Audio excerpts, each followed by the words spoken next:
In this video, you'll learn how to assign roles to agents in Paperclip AI.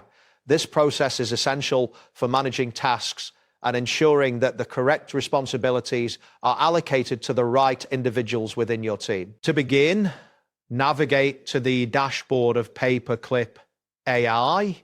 You can do this by entering the appropriate URL in your web browser. Once the dashboard loads, you should see a clean interface with various options available for interaction. This is the starting point for assigning roles. Next, locate and click on the icon labeled Jarvis on the dashboard.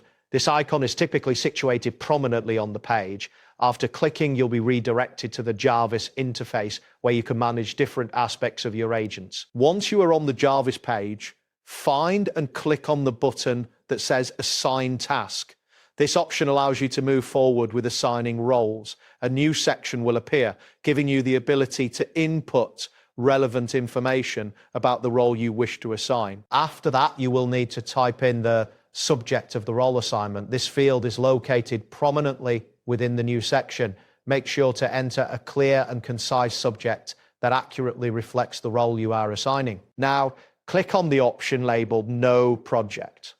This action will open a drop-down menu that displays various project options. Selecting a project is necessary to categorize the role assignment appropriately. Following this, click on the Onboarding option.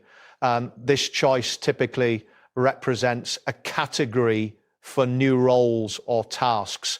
Once selected, it will help in organizing the assignment under the correct heading. Next, locate and click on the Add Description button. This step allows you to provide more detailed information about the role you are assigning.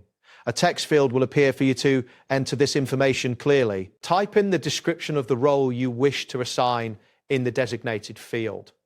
This description should outline the responsibilities and expectations associated with the role. Ensure that this information is detailed enough for clarity. Finally, click on the button that says Create Issue. This action will finalize the role assignment. Once you click this button, a confirmation message will appear indicating that the issue has been successfully created. And there you have it. Thanks for watching and see you soon.